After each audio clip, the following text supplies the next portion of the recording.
to Defining Moments. I'm Suzanne Quast. Here, we sit down with influential people as they share the defining moments that shape their lives in a meaningful way. My next guests are perhaps on their way to be the greatest parody creators of our time.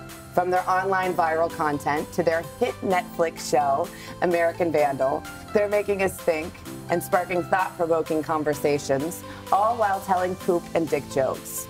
Don't be fooled, though. They are super smart and kind of funny. Dan Perrault and Tony Yacenda. Here are their moments. No, our worlds collide again, and I'm super, super excited. Congratulations on everything. Thank you. You guys are it's so good to see life. you. I know, it's been a hot second. I feel like we should give everybody context of how we met. And do you guys want to take that? Do you want to start? Sure. Talk about Woodhead? Yeah, but back in the Woodhead days. So Tony and I moved to LA at similar times. You came here a little earlier than me, but about the same time, 2010, something like that. I was doing stand-up at the time, and we had this idea for a Brett Favre video that didn't seem like it was going to come to be because we didn't know anyone in this town. So It's a parody of a LeBron James commercial. The Nike commercial, yes. Yeah, and then Just Do It. What would you do? Yeah. And so I was doing stand-up one night. This dude, Sean Kerrigan, who looks exactly like Brett Favre, was standing there, and I was just transfixed with the possibilities of this guy being our guy for our short.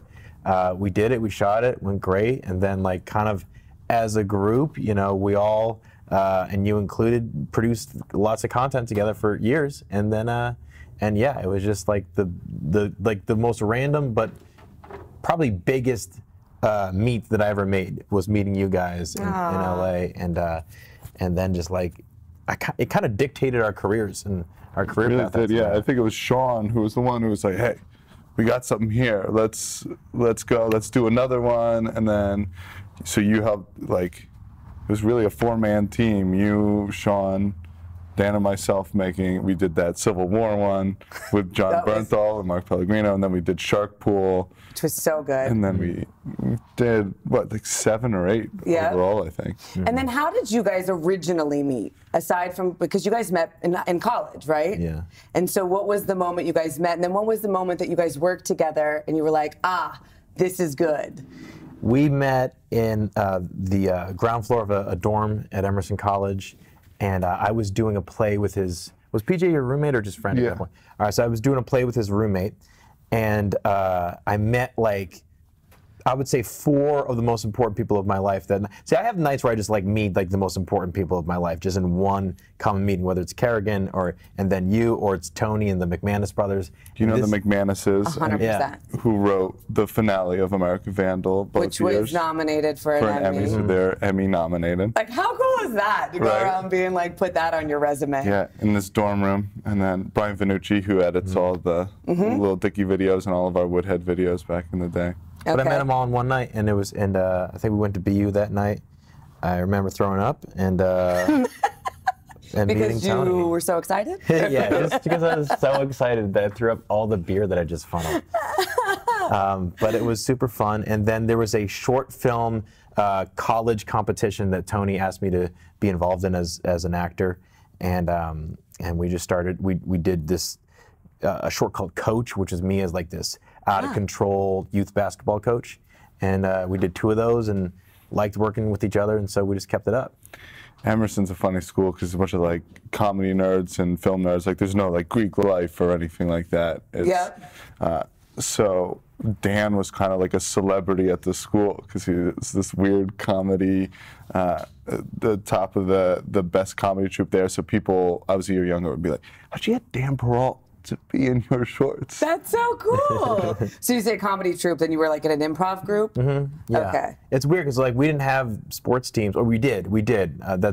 But like the emphasis was strangely on like improv groups and shows as opposed to football games. He's hosting the Evvies this year, or whatever. It's so stupid. That's so cool. But yeah, it was a really good comedy school, which I didn't know going into it, but they kind of like, got more into comedy as a result of it.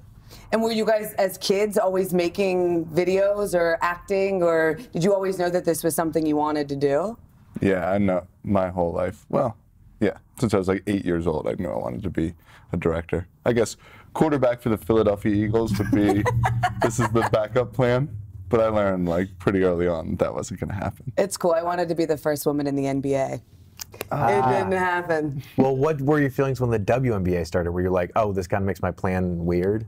Yeah, but I still wanted, because I loved Michael Jordan. Oh, yeah. So I still really wanted to be in the NBA. Yeah. You know?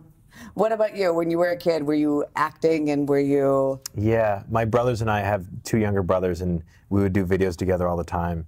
And they were like, we would do sequels, but like no one like was asking for that. So it was like... So I don't know what fans we were trying to please. Like, remember the grandma from the first video we did? Like, no one does. But we would do that for years, and then luckily my high school had a video department. Like they had like a student-produced TV show that just the high school would see. But like at that point, that's your whole social world.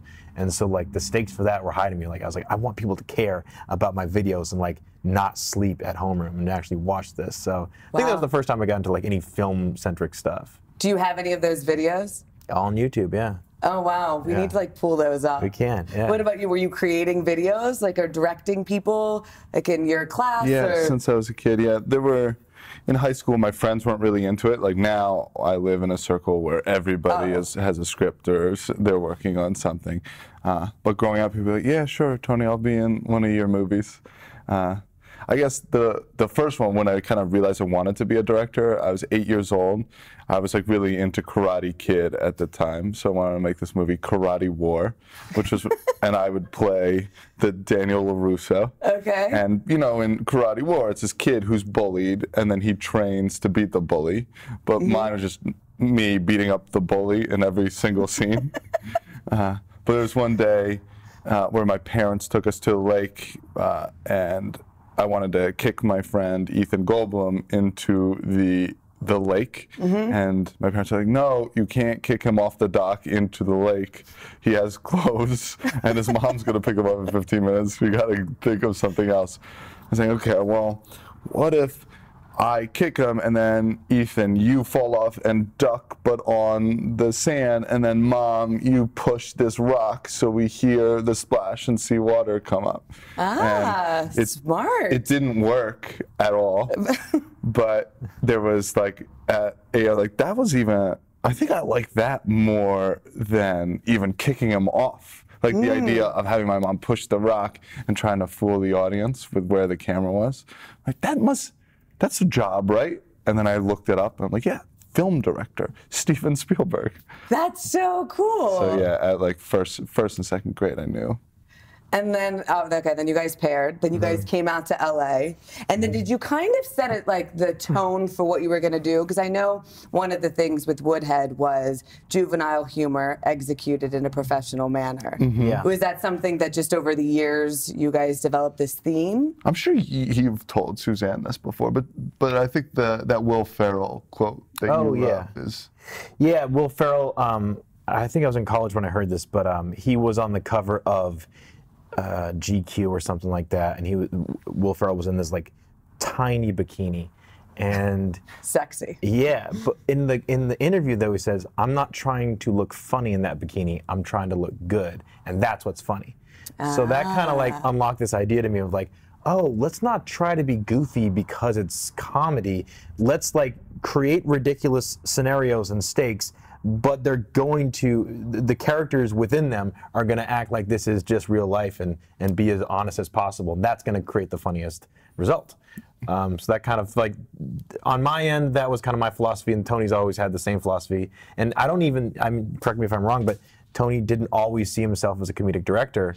And I think that, you know, his favorite films aren't necessarily all comedies. And so that kind of like, you know, his how grounded his approach was really fit into what, you know, I was trying to do, and so it just made sense. Yeah, it makes me laugh more if it really does feel like a Nike commercial as opposed to sticking the joke and really hitting you with the joke is less important than grounding the world and letting the absurdity of it do the heavy lifting.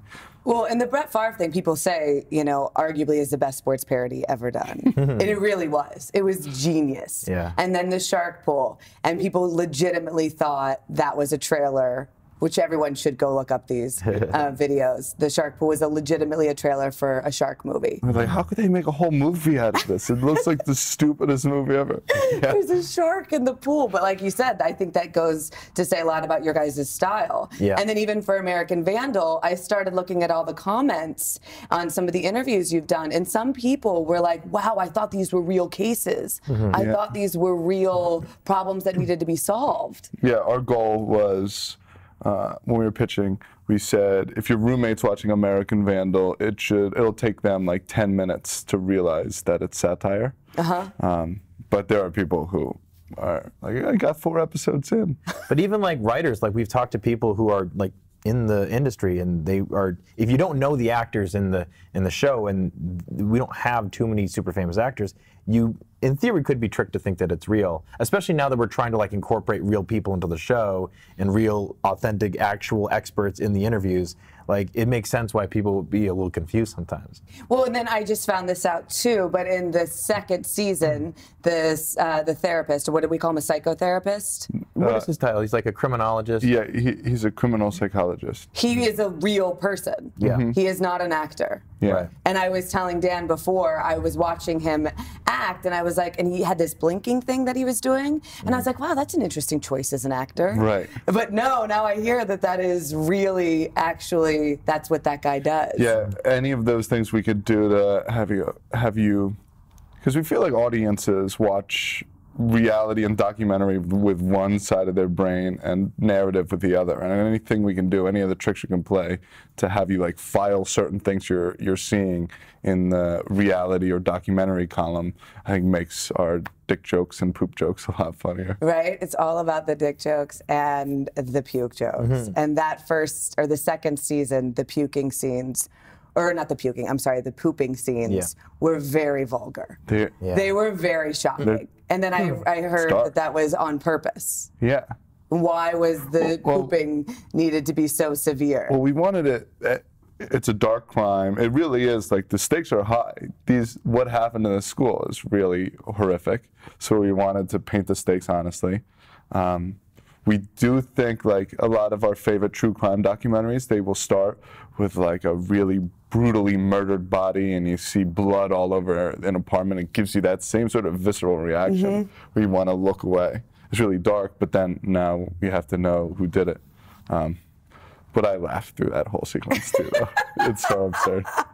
I was watching, I was like, oh God, make them stop pooping. Make them stop pooping. Well, it's good to hear you had that reaction, because like there were more graphic versions. Like, I'll never forget the shot where poop is literally shot onto the wall and it drips almost like a waterfall of poop. And I was watching that scene with my girlfriend, like the rough cut of it, and she said, like, I don't know if that's legal for you guys to show. Which I think it was legal, but it's not tasteful. It's not tasteful. Yeah. But we wanted to push it to a point that we're like still alienating some people. Okay. But like, we didn't want it to be safe. It should be like a really horrific crime. The brownout. The brownout. It was so well done. And then speaking of cast, like you said, some of the people are real, some of the cast are actors. What was the casting process like for you guys? And who did you walk in and you were like, that's him or that's her?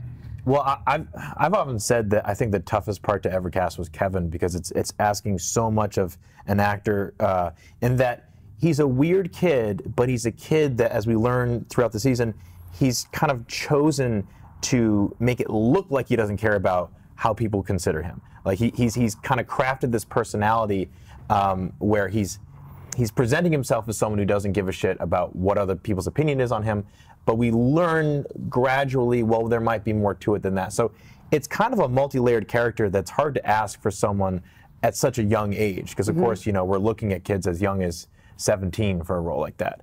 Or emancipated 16. Yeah. So it's challenging, and you know, I like most roles, I don't think anyone got it like right off the bat, but Travis Tope had that kind of those. He was eccentric, and his character was eccentric in a way that you're like, oh, I've seen this kind of kid before. But he was also able to be vulnerable in scenes when we learned that there was more to this character than what he puts on. I think that philosophy that we use for Travis extends to a lot of the roles that we do too, which is there's no philosophy other than casting a really wide net and just interviewing a ton of people and then picking the best people. But yeah, we also want somebody we're not necessarily looking for the Daniel Day-Lewis who's inventing all of these weird tweaks and stuff. Like, we want it to be somebody who's tapping something from themselves, and whether it's Jimmy Tatro just like using certain mannerisms that he has, but then creating it in a new version like De Niro would do or something like that. Like taking what is about these characters and making versions of themselves, high school versions of themselves, is typically what we look for. I think it really worked well with Melvin, who played DeMarcus. Melvin He was Gregg, great. Yeah, he's excellent. who was excellent. But like, he would tell us, like, he understands the kind of position this kid's in, where people will come up to him. In real life, people come up to Melvin, get their selfie, and then run away and not even thank him or even ask permission for it. Isn't that so crazy that that's the world we live in? Yeah, for sure. But that you would think that that would be okay to violate somebody's space, take a selfie, and then run off? Yeah, but he says it happens all the time. So he really connected with this character who was living a life where people would appreciate what he meant or like what his status was, but as a person, you know, he felt like no one really cared. Yeah. I feel like you guys do such a good job with not just making it about dick and poop jokes, but the themes that you guys have. And I heard you guys say something to the effect of, correct me if I'm wrong, Tony, but I think you said it, when you guys won that Peabody Award, that really you had higher hopes for what this series would do. And that's to, you know, shed light on the justice system, but also maybe have empathy for kids in high school that you may not have had empathy for. Can you guys expand upon that? To talk about the responsibility of journalists and kind of explore why we are so interested in true crime documentaries right now, and as a society why we're so interested in injustice, I think, now more than ever. We had a lot of these really sort of lofty conversations about what we could do with this show and getting you to like really get into the nuances of inner high school interactions, because it's a mystery. You don't need jokes for scenes. You can just look at text messages as if it were evidence, and then it can be a little bit more realistic because you're not forcing the comedy out. But these were all like super lofty conversations that we had that we never thought, that we thought people could appreciate sort of subconsciously while enjoying the mystery and the humor of the show.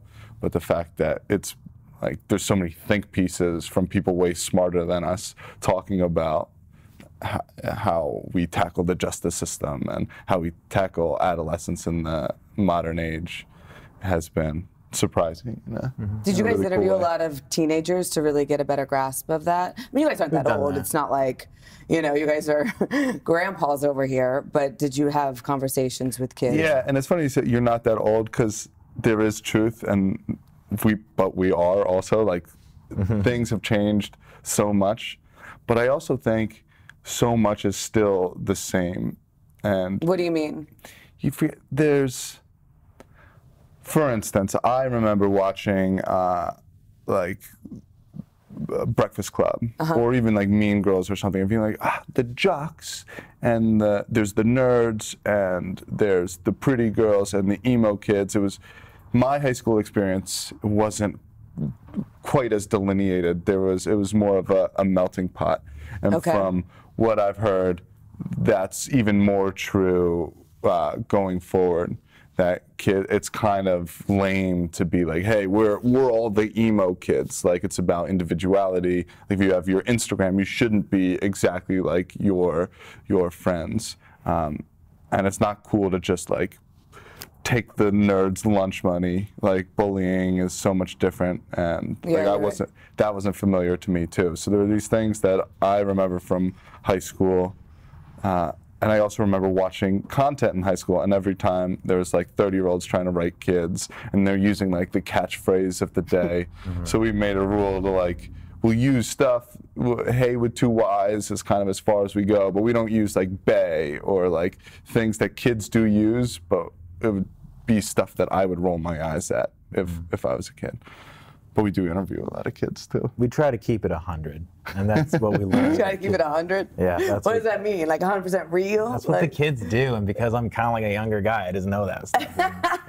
Yeah, we just keep it 100. You have to be authentic. Why do you think it's been such a crazy great hit, American Vandal? Well, first of all, it's hard to figure out like how much of a hit it is, but it does seem like people like it, which is, and I think a larger percentage of people like it than we thought, because we did think that it was kind of like a niche thing. We were thinking, okay, well, people who like true crime documentaries will probably appreciate it. Well, more specifically, people with our sense of humor. It makes us laugh, so there was gonna be some set of people who share our sensibilities who will laugh at this. Mm-hmm. But I do think that the audience we found is similar to the audience that a real true crime would have, because it's a lot of people. The people who really appreciate it tend to really care about small details, and okay, well, if he did get that hand job, then he's probably telling the truth about seeing Dylan draw the dicks. But I don't know if he got that because he's not on the poll, and that I think that more than the jokes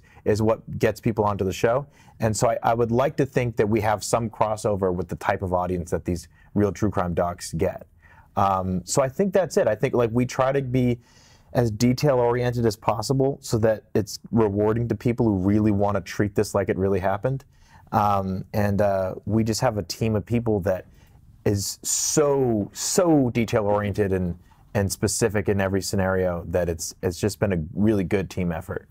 I guess one of the ways it's different than like a Shark Pool, for instance, too, where people were like, this would be a terrible movie. And it would be a terrible movie because I think we were just kind of making fun of that, our source material.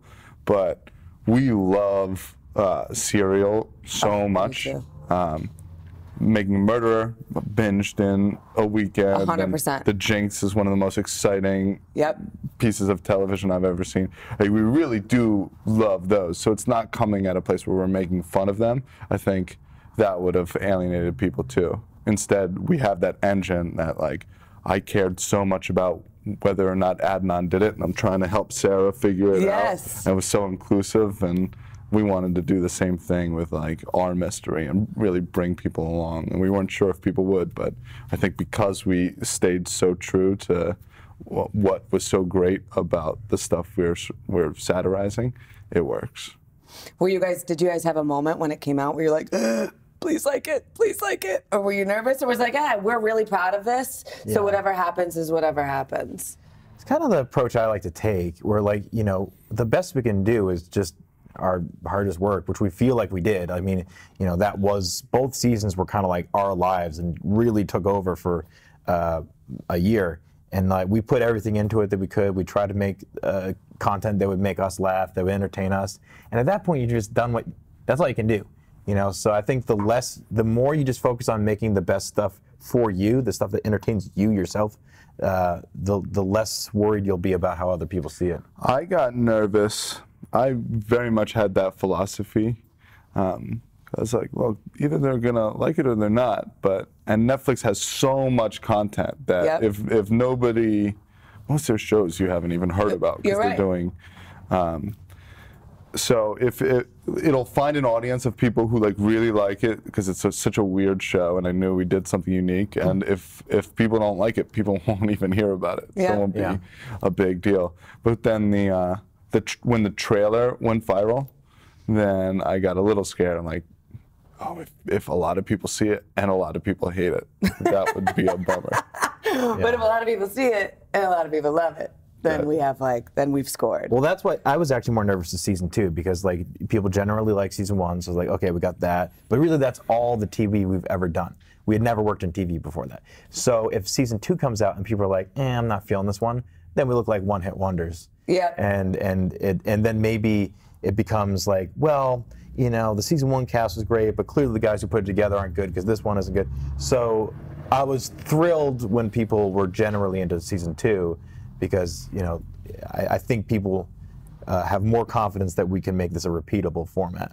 100%. Okay, before we get into the final questions, I want to also talk about an anecdote and also then get your opinion on improvisation.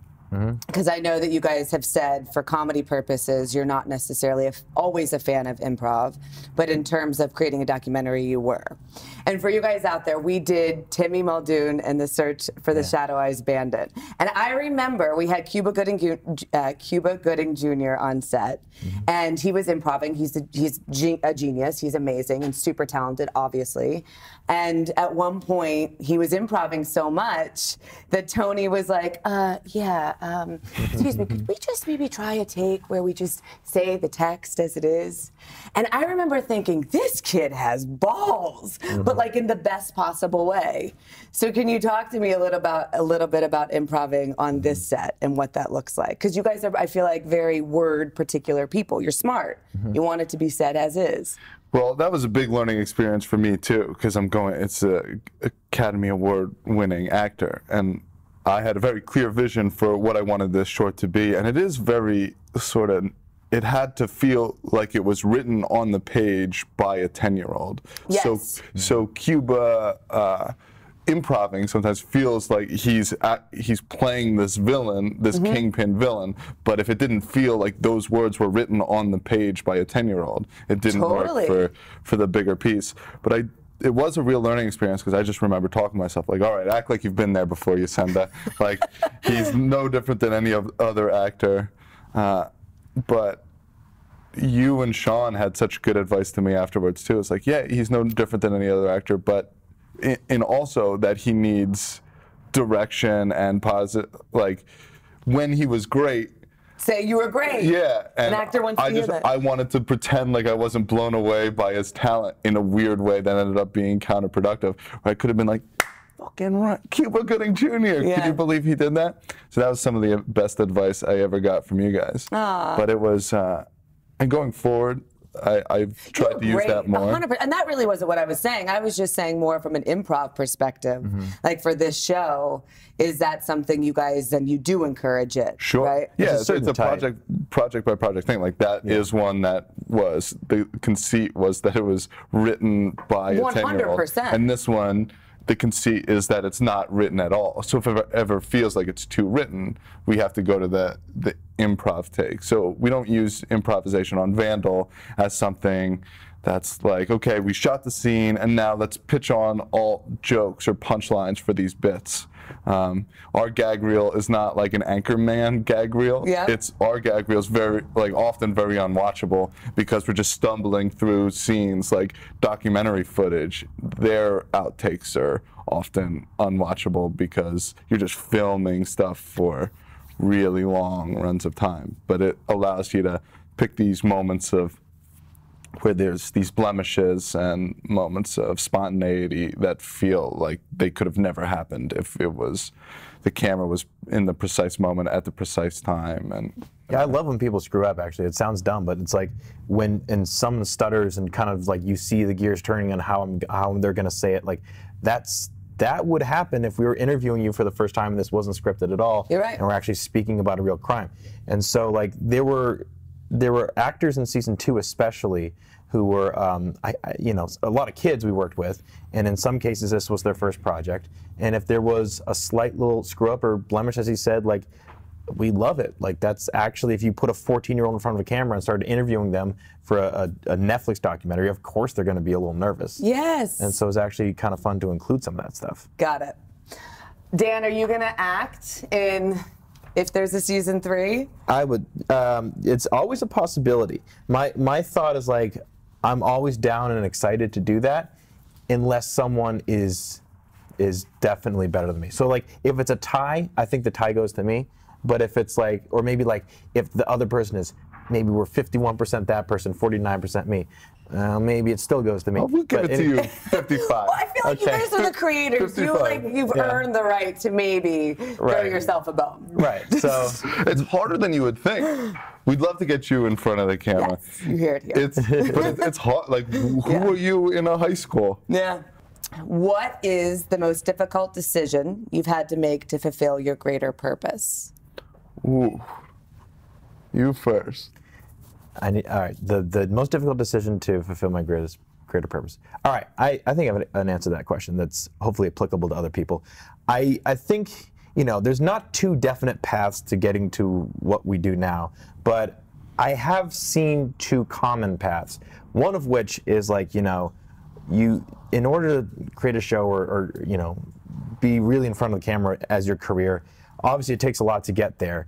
You can take, and it's going to be financially unstable a lot of the time, unless you take like a job where you're like, oh, I see a ladder here where I can progress and like eventually get that job, work my way up. And that path is more stable. You're going to be more financially comfortable while you do that. Although I find that there's no guarantees that you'll ever get there to where you're trying to go. So like, there's the other path, which, I took this path, and maybe not because it was the smart decision, but because I just I guess was lazy and didn't want to work in an office. But I did background work, and I was a kids party entertainer, and just to keep myself financially afloat as we were doing our shorts, and hopefully one day getting work out of it. Yep. And so I would encourage people, both paths are fine, but don't be scared of the other path where you're not the proudest of what you're doing for money for the first 10 years of your life out here. In your early 20s, mid 20s, even up to your 30s, feel free to do what you need to do to keep yourself afloat while you're pursuing the bigger thing that you're going for. And and then it creates great stories. I was Dora the Explorer as a job. And now which is amazing. We're doing this. Now you have your own show on Netflix. Yeah. Fuck yeah. Excuse my language, but that is awesome. And you're right. Somebody once said to me, which I didn't listen to their advice, and maybe I should have, but never have a plan B. Because if you have a plan B, you're going to fall back on your plan B. I agree with that. Yeah. Yeah. First of all, wouldn't you be so annoyed if you hired a Dora the Explorer for your kid's party and he showed up? He shows up. Did you have the facial hair? Well, you said that took 2 years. No, you put the head on. You put the head on. So it's a mascot. Dora was a mascot. And I felt so bad because there's such a sweet kid. I'm clearly a 27-year-old man in this thing. And I can't do it. I can't do it now, but I would do falsetto for her voice. And I knew a little. Please try. No, I can't. I had a cold. But give me just one line. What was? Hola, me llamo Dora. Feliz cumpleaños, and just basic Spanish. And that's the Dora. You're right. I might ask for a refund. You should. And then they would try to have you make balloon animals, but in a mascot suit with gloves. That is so hard to do. And so, terrible birthday party, and fully deserved a refund on that. And he's getting paid no money, and it's so hot and miserable, and people are not happy with the result. Might be one of the better stories. You heard it here. Okay. What do you do for inspiration? I will go for really long walks. It's lucky that he's an obsessive note taker where I'll walk for 2 hours and think of stuff, and Sean calls me a fucking pilgrim because who just walk for hours on end. But this guy. But that's and then once we're in it, we obviously have Vandal. There's so much inspiration that's just concrete inspiration. We watch Thin Blue Line, we watch Errol Morris movies, we listen to Sarah Koenig. There's concrete examples, but for me, just walking is what stirs it up. Being a pilgrim. Okay, actors you'd love to work with. You only get 3. Okay. Especially when we were doing shorts, I definitely had a list. There were certain projects where this person would be so great for this, and they're usually dramatic actors. Interesting. Because it's if you could throw in someone, it's ridiculous to say Daniel Day-Lewis, but if you threw him into a situation where he has to be talking about dicks and poop, seriously, and just put that craft, his work into that, that gives me the greatest joy. Imagine that, because he's such a method actor. Yeah. He goes to his apartment and he puts shit all over the wall to get in character. Yeah. Oh my God, yeah, he would do that. Right. So it's just actors like that. Michael Shannon was an actor so good. that came into my mind for a couple comedic ideas, and he's done work with Funny or Die before, so he would be cool. And then on the comedy front, like Melissa McCarthy is super funny to me. I love Dwayne Johnson. So I have some of those A-listers who we'll never work with, or at least fun to think about. That is not true. You will. Thank you. Okay, what are your keys to success? Keys to success. I think like the very obvious answer to that is hard work. But I think you have to like work intelligently. You have to have a structure to your life. I don't love the idea of like everything's gonna work out. Like, you know, it's positive thinking, which is great, but like have a plan and like really work on your plan before you just, you know, because I see so many people working so hard in a specific way. I'm like, if you kind of structured this a little differently, that work could be better utilized. That ethic could be better utilized.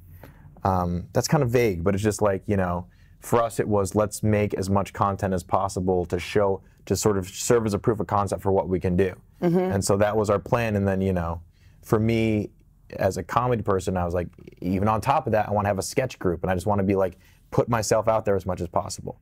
I think what I would say is like has been really important is really defining what success means, and that's varied a lot for me, because I think like in film school it was I had a very stupid understanding of what that meant. Like, I'm gonna be a rich famous director one day, so I'll be driving a fancy car. And then when you come out here and you're like actually working and hustling and you start making shorts and you're PAing and doing all the things to survive but still be creating stuff, I just remember looking at my friends at home who were making 4 times as much as me, working like cubicle jobs that they didn't like, and then they would come sleep on our couch for their vacation and like watch us shoot our movies. So like my vacation was, or their vacation was my life. So it ended up being like, at that point, I no longer had these ambitions to be a rich, successful director. Like, if I could just make what my, you know, close to what my friends are at, like a teacher's salary, making directing, I'm very successful. So always keeping it, being able to define success for yourself. I think That's good.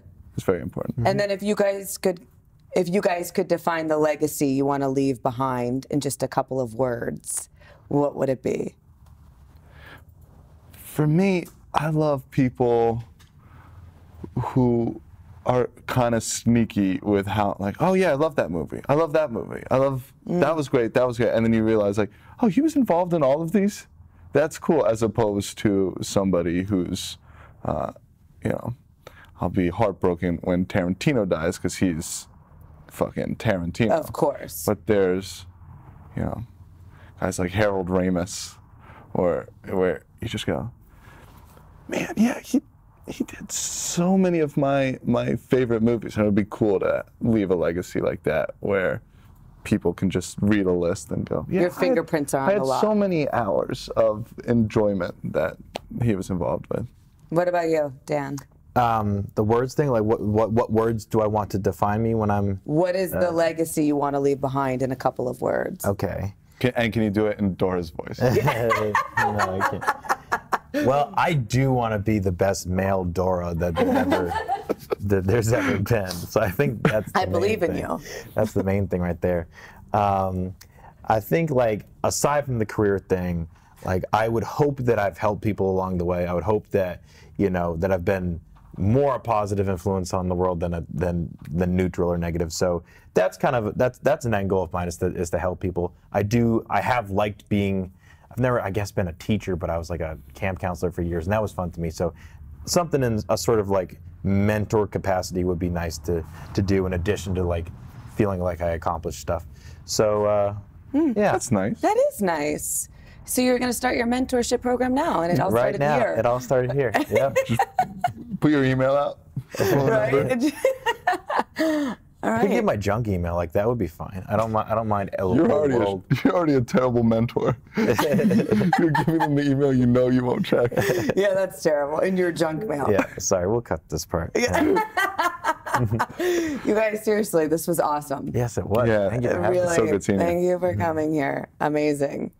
I feel like we just learned so much, not just about dicks and poop, but also really practical, amazing advice on how to make it in this industry. Thank you, guys.